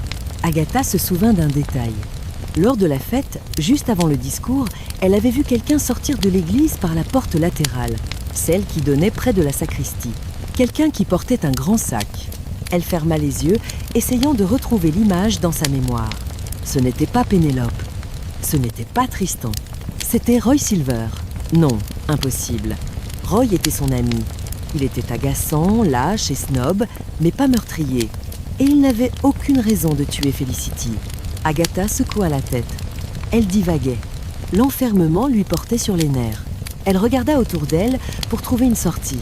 Il y avait une petite fenêtre en hauteur, à meneaux, bien trop étroite pour ses hanches. La seule issue était la porte. Elle se mit à hurler de nouveau. Au secours! Sortez-moi de là! 10 minutes passèrent, puis 20. Agatha s'assit sur le sol, serrant la broche et le flacon contre elle. Elle commençait à avoir soif, et l'ironie de mourir de soif à côté de l'eau bénite ne lui échappait pas. Soudain, un bruit de clé. La porte s'ouvrit. Agatha bondit sur ses pieds, prête à assommer Véronica avec un chandelier. Mais ce n'était pas Véronica. C'était Madame Blocksby, pâle comme un linge, tenant son trousseau de clés de secours. Agatha, mais que faites-vous ici ? J'ai entendu crier depuis le jardin « Margaret !» s'exclama Agatha en se jetant presque dans ses bras. « Dieu merci ! Fermez la porte, vite !» Mais pourquoi ? Parce que j'ai trouvé la broche, Margaret. Et le poison. Et je sais qui est le tueur. Madame Blocksby écarquilla les yeux. « Vous savez ? Oui, dit Agatha, son cerveau connectant enfin les derniers points. Ce n'est pas Véronica, ce n'est pas James, c'est quelqu'un qui pouvait entrer ici sans éveiller les soupçons. Quelqu'un qui détestait Felicity pour une raison bien plus personnelle que l'argent ou la gloire. Elle regarda la femme du pasteur droit dans les yeux. Margaret, qui s'occupe des fleurs de l'église le samedi matin. Eh bien, c'est moi. Et parfois Pénélope. Et, oh mon Dieu, et qui d'autre ? Pressa Agatha. Sarah, souffla Madame Blocksby. Sarah, Lacey, la femme de George. Agatha resta bouche bée. Sarah Lacey, la femme effacée, timide qu'on ne voyait jamais, celle dont George ne parlait jamais. Pourquoi Sarah ? Demanda Agatha. Parce que, chuchota Madame Blocksby, Felicity et George, ils ont eu une aventure il y a des années, avant que Felicity ne parte à Londres. Et quand elle est revenue, George a recommencé à la voir en secret. Sarah l'a découvert. Elle me l'a confié en confession la semaine dernière. Elle était désespérée. Elle disait qu'elle voulait que le péché soit lavé. Agatha sentit un frisson glacé. Le péché lavé. Avec du détergent ou du poison. Il faut appeler Bill, dit Agatha. Tout de suite. Sarah peut être timide, mais elle vient de prouver qu'elle est mortelle. À cet instant, une ombre tomba sur le seuil de la sacristie. Agatha et Margaret se retournèrent. Sarah Lacey se tenait là. Elle portait une robe à fleurs sages et tenait un sécateur à la main. Elle souriait, mais son regard était vide. « Je venais couper des roses pour l'hôtel, » dit-elle doucement. « Mais je vois que vous avez trouvé mon petit secret, Madame Raisin. » Elle leva le sécateur. « C'est dommage, j'aimais bien vos chats. » Chapitre 9. Sécateur et sacristie. Le silence dans la sacristie était si lourd qu'on aurait pu le couper au couteau ou, dans le cas présent, au sécateur. Sarah Lacey, l'épouse invisible, la femme dont personne ne remarquait jamais la présence, occupait soudain tout l'espace. Elle se tenait dans l'encadrement de la porte, bloquant la seule issue, son visage encadré de cheveux gris ternes, déformé par un sourire qui n'avait rien de bienveillant. Agatha Raisin, sentant son cœur battre jusque dans sa gorge, fit un pas protecteur devant Madame Blocksby. C'était un réflexe instinctif, surprenant même pour elle, qui avait toujours privilégié sa propre survie. Mais Margaret Blocksby était une sainte femme, et Agatha, malgré tous ses défauts, avait un code d'honneur. On ne touche pas à la femme du pasteur. « Sarah » dit Agatha d'une voix qu'elle espérait ferme, bien qu'elle montât d'un octave sous l'effet du stress. « Posez ça. Vous n'allez tout de même pas faire du jardinage dans un lieu saint. » Sarah Lacey émit un petit rire sec, semblable au bruit de feuilles mortes qu'on écrase. « Le jardinage est un travail ingrat, Agatha. On plante, on arrose, on nourrit, et puis les mauvaises herbes arrivent. Elles prennent toute la lumière. Elles étouffent tout. Felicity était une mauvaise herbe, une ronce vénéneuse enroulée autour de ma vie. Elle fit claquer les lames du sécateur. Clic-clac. Le son résonna contre les murs de pierre froide. « Elle couchait avec George, n'est-ce pas ?» demanda Agatha, cherchant à gagner du temps tout en balayant la pièce du regard à la recherche d'une arme. Un chandelier ? Trop loin. Le livre est vidé ? Trop léger. Elle couchait avec lui, oui, admit Sarah avec une lassitude infinie. Comme avant, elle pensait pouvoir revenir ici, pavaner avec ses robes de soie et reprendre ses vieilles habitudes. George est un idiot, vous savez. Un homme faible. Il suffit qu'une femme le flatte pour qu'il bave comme un chien. Mais je supportais George. C'est mon mari. Ce que je ne pouvais pas supporter, c'était elle. Sarah avança d'un pas lent, mesuré. Elle s'est moquée de moi, continua-t-elle. Je l'ai surprise avec George dans la grange la semaine dernière. Elle a ri. Elle a dit que j'étais pittoresque, mais fanée. Elle a dit que George avait besoin d'un peu de piment. « Et c'est pour ça que vous l'avez empoisonné ?» demanda Madame Blocksby, sa voix tremblante mais empreinte d'une compassion stupéfiante. « Sarah, ma chère, le meurtre n'est pas la solution à la peine de cœur. Ce n'était pas seulement le cœur, Margaret !» cria soudain Sarah, perdant son calme glacial. « C'était l'humiliation. Elle voulait que George vende une partie des terres pour financer ses projets à elle. Elle voulait détruire notre ferme pour construire des cottages de vacances. Elle allait tout nous prendre. Alors j'ai pris quelque chose dans la réserve de George. Un vieux pesticide interdit qu'il gardait pour les renards. Et vous l'avez mis dans la limonade, déduisit Agatha. Pas James, pas Pénélope. C'était vous. C'était facile, dit Sarah avec un haussement d'épaule. Tout le monde regardait Felicity. Personne ne regarde jamais Sarah. Je suis passée près de la table. J'ai versé la poudre dans le pichet pendant qu'elle ajustait son maquillage. Elle ne m'a même pas vue. Je suis invisible. Vous ne l'êtes plus maintenant ? Répliqua Agatha. La police va arriver, Sarah. J'ai prévenu Bill Wong. C'était un mensonge éhonté. Mais Agatha espérait que cela ferait hésiter la fermière. Bill Wong ? Ricana Sarah. Ce gentil garçon, il arrivera trop tard. D'ici là, j'aurai fini de nettoyer les mauvaises herbes. Vous en savez trop, Agatha. Et vous, Margaret ? Je suis désolée. Je ne voulais pas vous faire de mal. Mais vous avez vu le flacon ? Elle leva le bras, le sécateur pointé vers la gorge d'Agatha. « Reculez, Margaret !» hurla Agatha. Agatha saisit la seule chose à sa portée, le lourd vase en laiton qu'elle avait sorti du placard plus tôt. Elle le brandit comme une massue. « Approchez, Sarah, et je vous refais le portrait façon cubiste !» menaça Agatha. Sarah se jeta en avant avec un cri de rage. Agatha esquiva maladroitement ses bottes glissant sur le sol en pierre. Le sécateur trancha l'air à quelques centimètres de son nez, coupant net une mèche de ses cheveux. « Mes cheveux !» hurla Agatha, plus outrée par l'atteinte capillaire que par le danger mortel. « Ça m'a coûté 60 livres chez le coiffeur !» Profitant de l'élan de Sarah, Agatha abattit le vase de toutes ses forces. Mais Sarah, endurcie par des années de travail physique à la ferme, était plus solide qu'elle n'y paraissait. Elle encaissa le coup sur l'épaule, grimaça, mais ne lâcha pas son arme. Elle pivota et poussa Agatha violemment contre l'établi de la sacristie. Agatha sentit le bord du meuble lui scier le dos. Elle vit les lames d'acier se rapprocher de son visage. Elle attrapa les poignets de Sarah, luttant pour repousser la force brute de la fermière désespérée. « Margaret, faites quelque chose !» allaita Agatha. Madame Blocksby, qui n'avait jamais fait de mal à une mouche, regarda autour d'elle avec panique. Elle vit la bouteille d'eau de Javel ouverte sur le sol. Avec une détermination soudaine, elle saisit la bouteille. « Que Dieu me pardonne !» murmura-t-elle. Et elle aspergea le visage de Sarah Lacey avec le liquide chloré. Sarah hurla, lâchant le sécateur pour se porter les mains aux yeux. « Mes yeux ! Ça brûle !» Agatha en profita pour lui asséner un coup de pied bien placé dans le tibia, puis un autre, moins noble, dans le ventre. Sarah s'effondra au sol, gémissant et se tordant de douleur. Agatha, le souffle court, ramassa le sécateur et le lança à l'autre bout de la pièce. « Bien joué, Margaret !» s'écria-t-elle en se massant les poignets. « Je ne savais pas que vous aviez ça en vous !» Madame Blocksby tremblait de tous ses membres, la bouteille vide, toujours à la main. « J'ai attaqué une paroissienne !» bégaya-t-elle. « Je suis une femme violente. Alf ne me le pardonnera jamais. Alf vous fera une statue, oui. Vous m'avez sauvé la vie.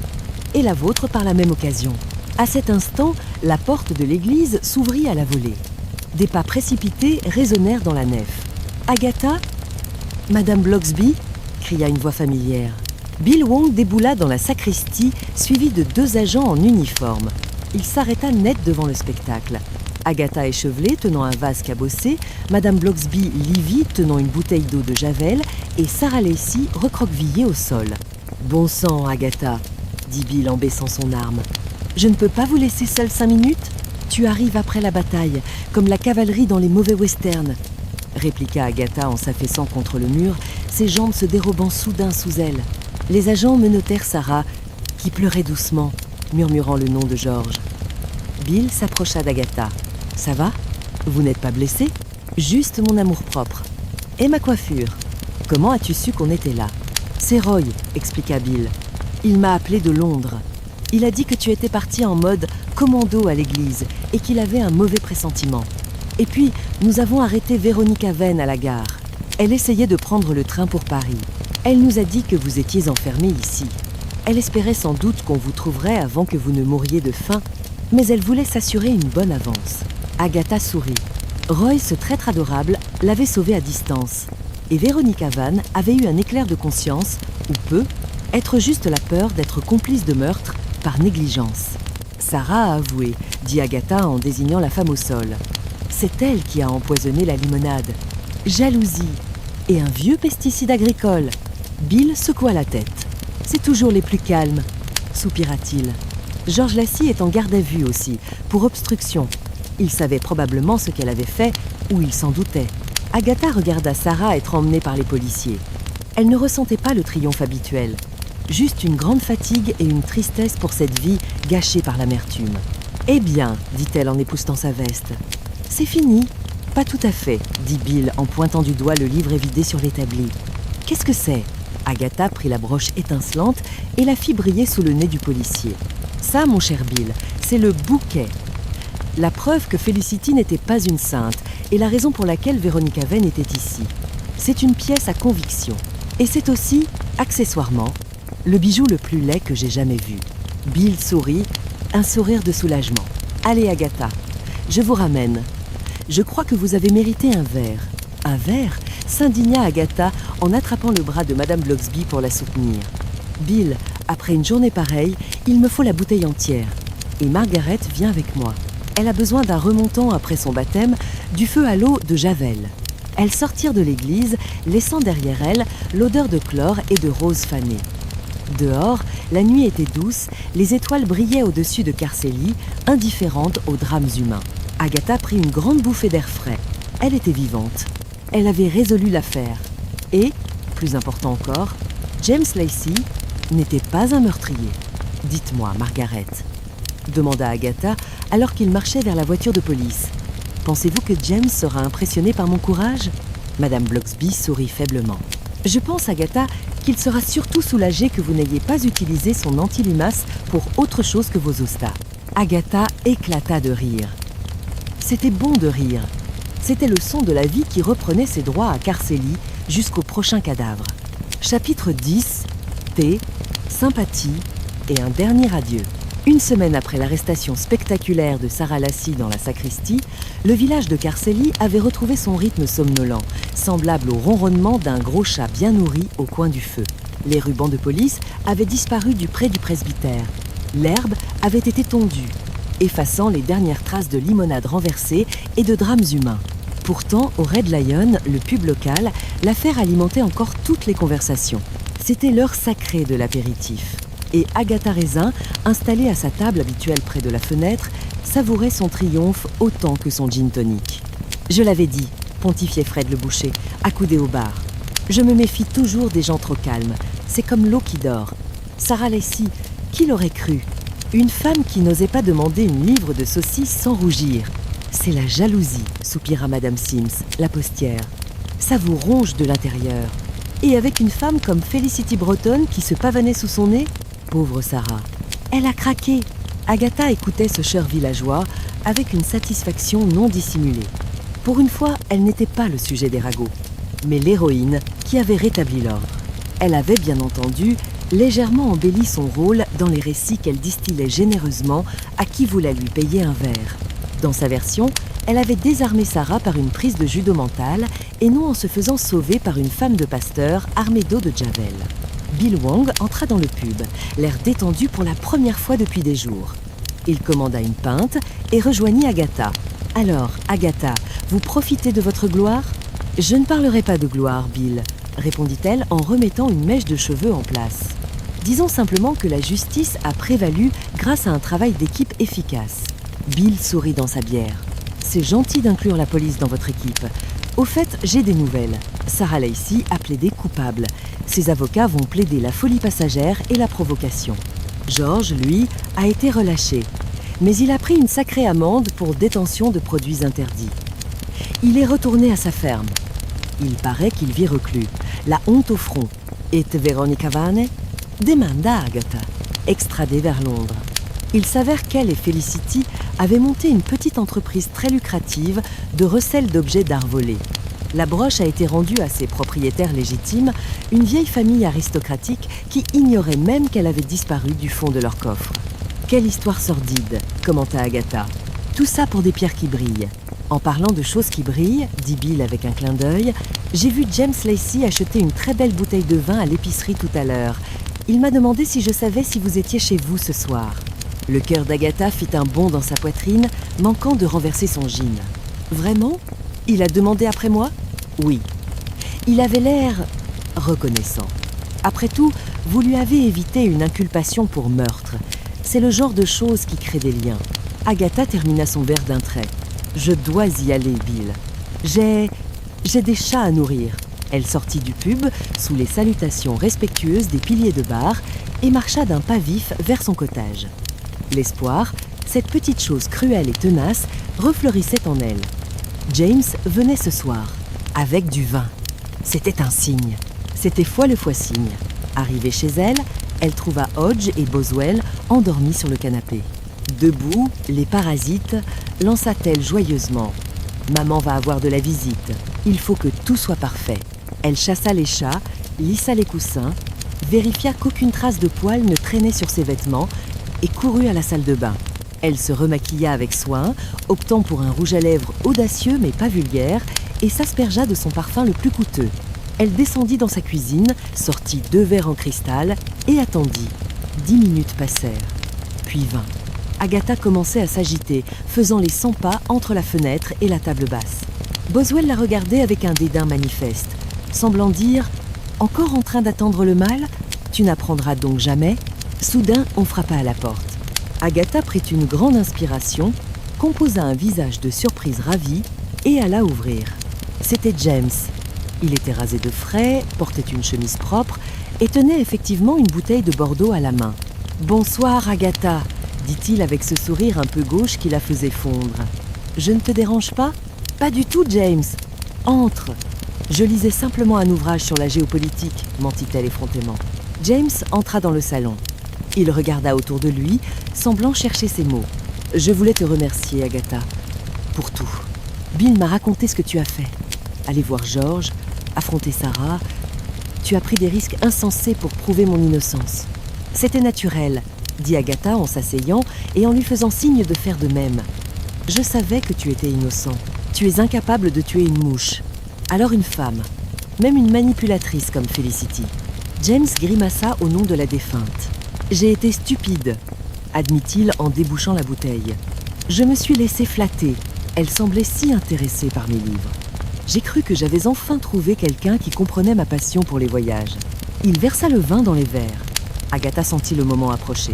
Il allait dire qu'il avait réalisé que la femme idéale était juste à côté de lui depuis le début. « Agatha, » reprit-il en la regardant dans les yeux, « cette histoire m'a fait réfléchir. La vie est courte. On ne sait jamais quand tout peut s'arrêter. » « C'est vrai, James, » murmura Agatha, se penchant légèrement vers lui. « C'est pourquoi j'ai pris une décision. Grâce à toi, je suis libre. Et je ne veux pas gâcher cette liberté. Oui, je pars demain. » Agatha se figea, son verre à mi-chemin de ses lèvres. « Tout pars ?»« Oui, pour la Patagonie. J'ai réservé mon billet ce matin. J'ai besoin de m'éloigner de Carceli, de ses ragots, de ses souvenirs morbides. J'ai besoin de grands espaces, de vent, de silence. Je vais écrire mon nouveau livre, La Base. Je serai partie pour 6 mois, peut être 1 an. » Le silence tomba dans le petit salon cosy, lourd et décevant comme un gâteau raté. « La Patagonie ?» répéta Agatha d'une voix blanche. « C'est loin? C'est magnifique. Et c'est grâce à toi si je peux y aller. Alors je voulais boire ce verre à notre amitié. Tu es une voisine exceptionnelle, Agatha. Un peu envahissante parfois, certes, mais loyale. » Il leva son verre. Agatha, par pur réflexe social, leva le sien et trinqua. Le vin avait un goût de cendre. « À notre amitié, dit-elle, le cœur en miettes, mais la tête haute. Et bon voyage, James. Fais attention au lama. Il crache, paraît-il. » James resta 1 heure, parlant avec enthousiasme de ses itinéraires, de ses cartes, de son équipement. Agatha souriait, opinait du chef, et mourait d'envie de le mettre à la porte. Quand il partit enfin, promettant de lui envoyer une carte postale, elle referma la porte et s'appuya contre le battant, fermant les yeux. « Quel imbécile !» dit-elle dans le vide. « Quel magnifique et sombre imbécile !» Le lendemain matin, Agatha reçut la visite de Madame Blocksby. La femme du pasteur trouva Agatha dans son jardin, en train d'arracher des mauvaises herbes avec une violence qui suggérait qu'elle imaginait que chaque pissenlit était James Lacey. « Bonjour, Agatha !» dit doucement Madame Blocksby. « J'ai vu la voiture de James partir tôt ce matin. Il va chasser le guanaco en Patagonie, grommela Agatha sans lever la tête. Grand bien lui fasse. J'espère qu'il aura des ampoules. Madame Blocksby sourit et s'assit sur le petit banc en fer forgé.